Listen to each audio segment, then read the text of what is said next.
Alix. Welcome to Bloomberg Commodities Edge, where we focus on the companies, the physical assets, and the trading behind the hottest commodities with the smartest voices in the business.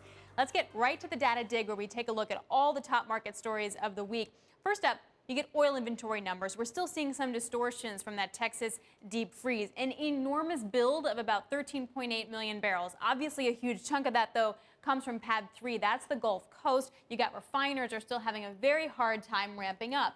So the data is still a little distorted, but the rally in crude's kind of undeniable, and that means U.S. E&Ps are making a lot of cash. So Bloomberg Intelligence crunched the numbers and said combined free cash flow generation could reach over $23 billion in 2021, up from $4 billion last year. The thing is, they're not really spending it. So they're only going to raise CapEx by about 2% more this year than last year, after that very big deep cut from 2019 to 2020. Now, the higher prices go, the harder it's going to be as oil prices continue to rally. Now, what oil majors are doing is actually a little bit different. We did an investor day last week for Exxon and for Chevron earlier in this week, and they talked quite a bit about carbon. This is what CEO Mike Wirth, Chevron chairman and CEO, had to say. The world will be using more oil and gas 20 years from now than it is today. And we intend to be one of the very best companies in this industry. And I think our shareholders deserve for us to continue to, deliver that to them.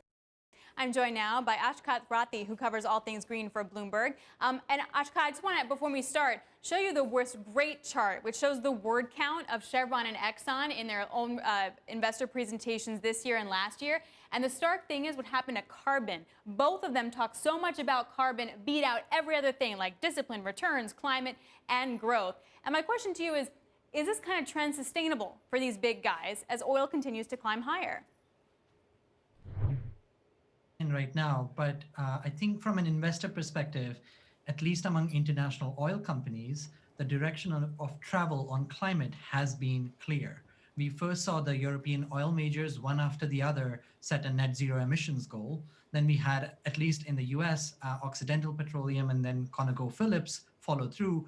And Chevron and Exxon have been considered holdouts, haven't set that goal yet, but it's clear that they are now talking more and more about carbon, and maybe they are looking to set such a goal eventually. The criticism, though, is that they're not spending that much of their CapEx budget on these carbon initiatives versus the international guys over in Europe or even some of the smaller players. Is that founded, or do they ramp up as we go on? If they're serious about the transition, they have to increase the non-oil and gas spend, right? We are seeing only a small increase right now among the European majors, but we haven't seen yet anything from Chevron or Exxon. The other thing to note is that it's not just about increasing spending on low carbon stuff, but are they also lowering their production of oil and gas? Again, on that, BP has made a very clear indication that it doesn't see oil and gas consumption going up, as opposed to what we heard from the Chevron CEO. And that's why they are dialing down their oil and gas assets. That's not what we are seeing from Chevron or Exxon. No, they're definitely in gas and oil for the longer term. Ashkat Rathi, Bloomberg Green, thank you very much. Time now for Commodity in Chief, where we talk to one executive in the commodity world. And today it's Todd Becker, CEO of Green Plains. Now, before we hear from him, we want to dig into the company's big transformation. Now, it used to be a big ethanol powerhouse producing hundreds of millions of gallons every quarter. Fast forward a few years, and you won't even recognize it. It's now transforming into a high-tech agricultural company. The thesis is simple. The world has more people, so the world needs more food to feed them. That means poultry, fish, and cows. Those animals need their own food, and that's where Green Plains comes in. It's using new technology to get more oil and other ingredients from corn, and those ingredients are used in everything from pet food to aquaculture. Now, usually those ingredients are made in wet mill facilities like those run by Giant Archer Daniels Midland. So they're not the first, but they are pretty fast. Green Plains just teamed up with legendary commodities investor Dwight Anderson of Osprey Management to buy a majority stake in Fluid Quip Technologies, which can do things like convert distillers' grain into high-value protein or change a biorefinery to produce clean sugar, a huge step in this transformation. Now, the goal is to financially transform the company, deliver higher, more predictable returns, and streams by 2024. Now, right now, ethanol still makes about 70% of Green Plains' revenue, so it definitely has its work cut out for it. I recently talked to CEO Todd Becker, and I asked him how he got shareholders on board with this transformation in the first place. What we're doing is we're leaving government policy behind. And so what we've been able to do is isolate some very high value products out of our process and go into insatiable demand markets. And when you have the opportunity to do that in markets that really aren't regulated by government policy and are demand pull markets, that's really what started to convince people, and the story started to resonate with our investors. And so it's obviously hard for them because they're so used to being oversupplied in what we do, because ethanol is traditionally an oversupplied market, that it's hard for me to convince them that this isn't an oversupplied market, that this is an undersupplied, fast growing market. And as they started to do their own research on it, they realized that protein and sustainable oils and clean carbohydrates, as the world continues to grow and wealth continues to get bigger around the world, we're starting to see diets change, and those diets really lead to greater protein demand and greater carbohydrate demand around the world. And that's really where we're able to capitalize on. Walk me through then the addressable markets that you think that you're going to be playing in.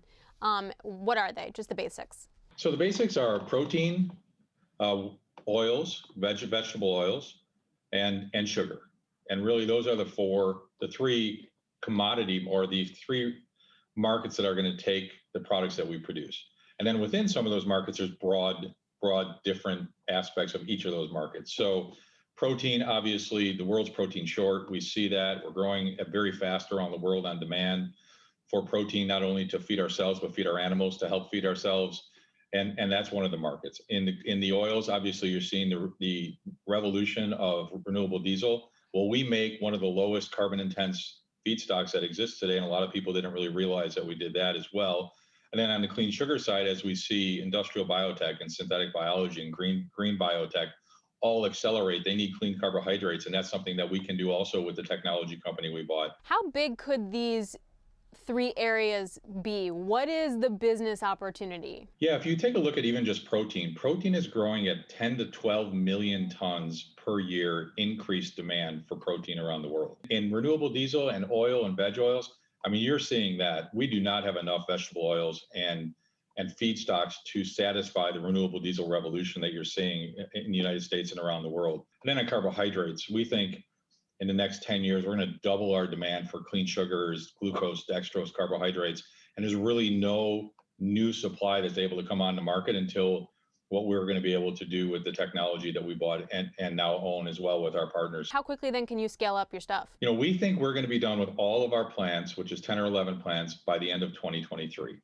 And at that point, it really changes the financial dynamic of this company, where we're going to leave ethanol in the rearview mirror. So when does it become profitable? Each system is profitable as you start them up, but obviously as you scale them is really when you start to think about, you know, driving E in your EPS. Overall, once we get to 2022, late 22 and 23, we think we'll be driving profitability to the bottom line and potentially significant profitability. Because what's unique about this product is that while it comes out at a certain protein level, a certain protein purity, we have the ability through our partnership with Novozymes to increase those purities and go up what we call a J curve, which is to earn a significant higher margin on just step changes in the level of protein purities. That was my interview with Todd Becker of Green Plains. All right, now to some fool's gold, or should I say copper. A commodities trading house says it is the victim of a massive fraud. Mercuria Energy Group struck a deal last summer to buy $36 million of copper from a supplier in Turkey. But the metal never made its way out of Istanbul. Instead, when the cargo started arriving in China, all the trading house found were containers of rocks painted to look like copper. Turkish police have now arrested 13 people. Mercuria is seeking redress in both Turkish courts and in a UK arbitration case against the copper supplier. But, ooh, that must hurt. That does it for this week's version of Commodities Edge. We're going to take a little break, and we'll see you in about 2 weeks' time. This is Bloomberg.